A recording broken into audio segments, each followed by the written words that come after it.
Pertengahan Desember 2024 lalu, Galeri Nasional Indonesia dan Kementerian Kebudayaan membatalkan pameran lukisan dan instalasi seni karya seniman asal Yogyakarta, Yos Suprapto. Pelarangan pameran bertajuk Kebangkitan Tanah untuk Kedaulatan Pangan ini menjadi insiden pemberedelan karya seni rupa pertama kalinya setelah era reformasi. Pemberedelan karya Yos tersebut menunjukkan sensor terhadap karya seni masih terus terjadi di tanah air siapapun yang berkuasa. Aksi pemberedelan semacam ini bahkan terjadi sejak zaman penjajahan Jepang. Bagaimana ceritanya? Dan inilah Putar balik.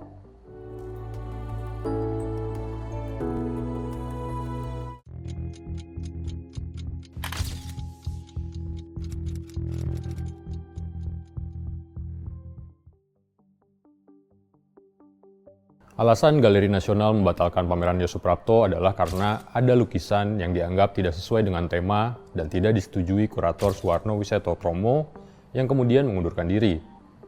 Sementara itu, Menteri Kebudayaan Fadlizon mengatakan beberapa lukisan Yos bermuatan politik yang mungkin makian terhadap seseorang. Kita tahu beberapa lukisan itu memang menggambarkan sosok yang mirip dengan Jokowi. Fadlizon juga menyebutkan soal adanya lukisan telanjang dan adegan persetubuhan yang tidak pantas. Bagaimana sebetulnya kasus-kasus pelarangan dan pemberedelan terhadap karya seni rupa di Indonesia terjadi dari masa ke masa? Sensor karya seni rupa di Indonesia bisa dilacak setidaknya sejak masa pendudukan Jepang. Pada waktu itu, Jepang mendirikan Keimin Bunkashi-dosho atau Pusat Kebudayaan Jepang di Jakarta pada April 1943. Salah satu kegiatan pusat kebudayaan ini adalah membuka sanggar seni rupa, tempat seniman melukis dan membuat sketsa. Pembimbing sanggarnya waktu itu ialah pelukis S. Sujoyono dan Basuki Abdullah. Pusat Kebudayaan Jepang menyelenggarakan setidaknya 4 kali pameran seni rupa hasil praktik di sanggar tersebut. Nah, dalam pameran terakhir, pada akhir November 1944, Kempeitai atau polisi militer Jepang yang memiliki satuan polisi rahasia untuk sipil marah melihat lukisan Affandi berjudul "Dia Datang, Dia Menunggu, Dia Pergi". Lukisan itu menggambarkan sosok pengemis. Pameran itu pun dibubarkan. Korbannya bukan hanya lukisan Affandi, tapi juga sejumlah sketsa karya Heng Antung, pelukis kelahiran Manado yang kemudian menjadi gubernur Jakarta pada 1964 sampai 1965. Cerita pembubaran pameran ini bermula dari Ono Saseo, pelukis Jepang yang menjadi pembimbing di PKJ. Ia mengajak peserta sanggar membuat sketsa langsung di hadapan objek atau on the spot. Waktu itu, objeknya adalah suasana di luar sanggar. Inilah pertama kalinya metode pembuatan sketsa secara langsung dipopulerkan di Indonesia. Heng Antung muda, antusias membuat sketsa suasana jalan-jalan di Jakarta kala itu. Istri pelukis Sujoyono, Mia Bustam, dalam buku Sujoyono dan Aku menyebutkan, karya-karya suaminya tersebut menggambarkan gelandangan di jalanan yang mati terkapar karena busung lapar. Ada juga pemandangan orang-orang dengan pakaian lusuh, seadanya, setengah telanjang, dan tubuh kering terlihat di mana-mana di Jakarta. Objek semacam itu pula yang tergambar di sketsa karya Heng Antung. Kempeitai yang konon selalu memeriksa karya-karya para seniman di PKJ, merobek-robek dan membakar sketsa-sketsa itu. Itu sebabnya, dalam buku sketsa-sketsa Heng Antung yang diterbitkan PT Sinar Harapan pada 1987, gambar kesengsaraan rakyat pada zaman Jepang itu tidak tergambarkan sama sekali. Di era kemerdekaan tidak terdengar sensor karya seni rupa. Namun setelah pemilihan umum 1955 muncul pemikiran bahwa ormas bisa menjadi alat partai mengumpulkan massa. Partai atau ormas pun kemudian membentuk lembaga-lembaga kebudayaan. Partai Nasional Indonesia pimpinan Soekarno misalnya mendirikan Lembaga Kebudayaan Nasional yang dipimpin sastrawan Sitor Sitomorang pada 1959. Nahdlatul Ulama juga mendirikan Lembaga Seniman Budayawan Muslimin Indonesia atau LESBUMI. Partai Komunis Indonesia atau PKI bergerak lebih maju dengan mendirikan Lembaga Kebudayaan Rakyat atau LEKRA pada 1950. Selain Heng Antung, Anggota Lekra lainnya adalah pelukis Basuki Resobowo, Sujoyono, dan Hendra Gunawan. Di bidang sastra ada Pramudia Anantatur, Utui Tatang Sontani, dan S. Rukiah Kertapati. Ada pula sineas Bahtiar Siagian dan Sudarnoto, musikus penggubah lagu Garuda Pancasila. Gara-gara kebanyakan kelompok kebudayaan ini, friksi antara seniman yang berbeda secara ideologi muncul. Namun, pemerintah Soekarno tak cawe-cawe dan tak melakukan pemberangusan, apalagi kekerasan terhadap karya yang sudah terpajang. Meski demikian, terjadi juga pembukaman terhadap kelompok manifest kebudayaan yang dicetuskan oleh sejumlah seniman di bidang sastra pada Agustus 1963. Mereka antara lain adalah H.B. Yasin, Trisno Sumarjo, Wiratmo Sukito, Gunawan Muhammad, Suhokjin, Taufik Ismail, dan Nasar.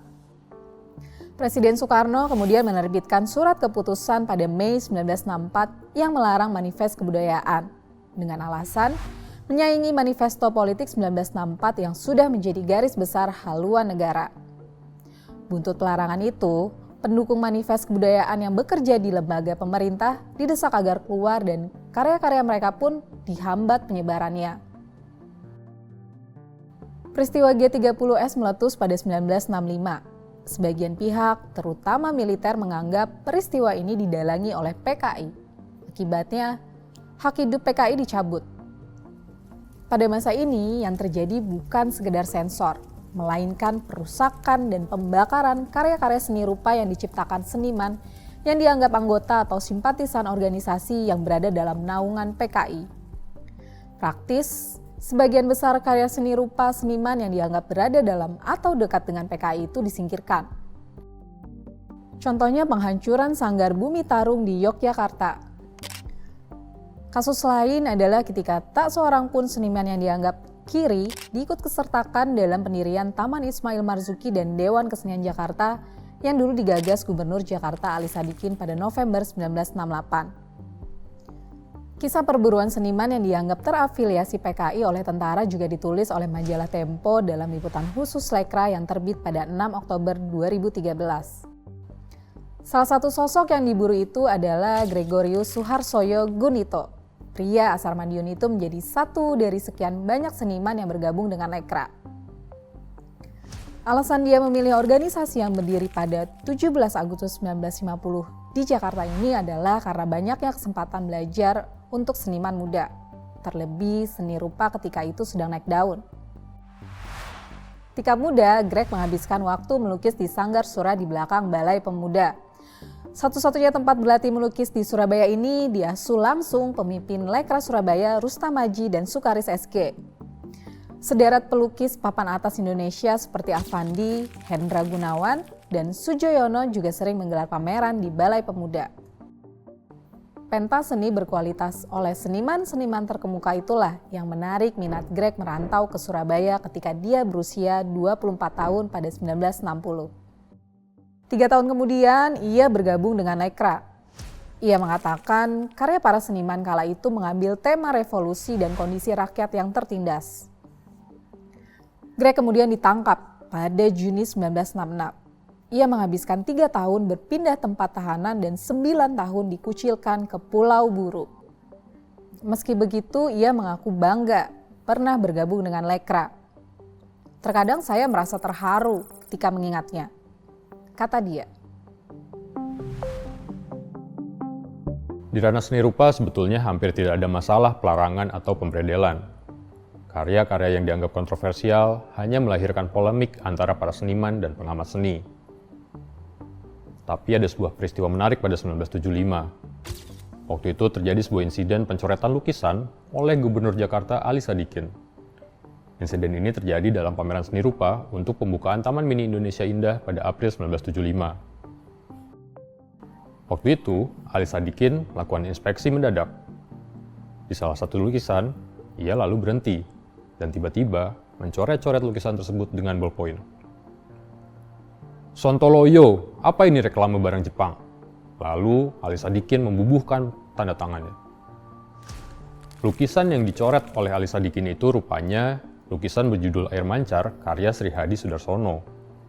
Isinya menggambarkan air mancur di depan Hotel Indonesia dan sejumlah papan reklame produk Jepang. Yang pada kenyataannya, kalau toh ada reklame itu, memang tak begitu nampak. Rupanya insiden ini terjadi hanya karena salah tafsir. Setelah kejadian itu, Dewan Kesenian Jakarta kemudian menjelaskan kepada Ali Sadikin bahwa lukisan tersebut merupakan kritik pelukis terhadap maraknya barang buatan Jepang di Indonesia. Ali Sadikin akhirnya paham dan meminta maaf kepada Sri Hadi. Lukisan dengan coretan Ali Sadikin itu kini menjadi koleksi pribadi Sri Hadi yang tutup usia pada Februari 2022. Sensor pemerintah terjadi kemudian. Dalam pameran seni rupa Seniman Muda 1979, sebuah karya grafis cetak saring disita oleh tentara. Karya itu berupa potret diri Soehardi, rupanya yang berpakaian militer dengan teks di atas kepala. Tulisannya, Presiden RI tahun 2001, Soehardi. Bukan cuma karyanya yang disita, Soehardi juga ditahan di markas Garnisun Jakarta selama beberapa hari. Tapi berkat cawe-cawe Wakil Presiden Alda Malik, Soehardi kemudian bebas. Grafis Presiden RI 2001 pun populer dan bahkan Galeri Nasional mengoleksinya. Pemberedelan seni rupa kemudian tak terdengar lagi, kecuali satu pelarangan pameran yang perlu dicatat. Kejadiannya pada Agustus 1993. Kepolisian Resor Kota Surabaya Selatan melarang pameran seni rupa untuk Marsinah yang diselenggarakan Dewan Kesenian Surabaya. Pameran ini dibuat untuk memperingati perjuangan Marsinah, buruh pabrik arloji PT Catur Putra Surya di Sidoarjo yang diculik, dianiaya, dan kemudian dibunuh pada 8 Mei 1993. Dalam kasus hilangnya Marsinah itu, 8 petinggi perusahaan, termasuk pemiliknya, Yudi Susanto, kemudian ditahan dan dihukum penjara. Namun Pengadilan Tinggi Surabaya dan Mahkamah Agung membebaskan para terdakwa, karena dinilai mereka tidak terlibat.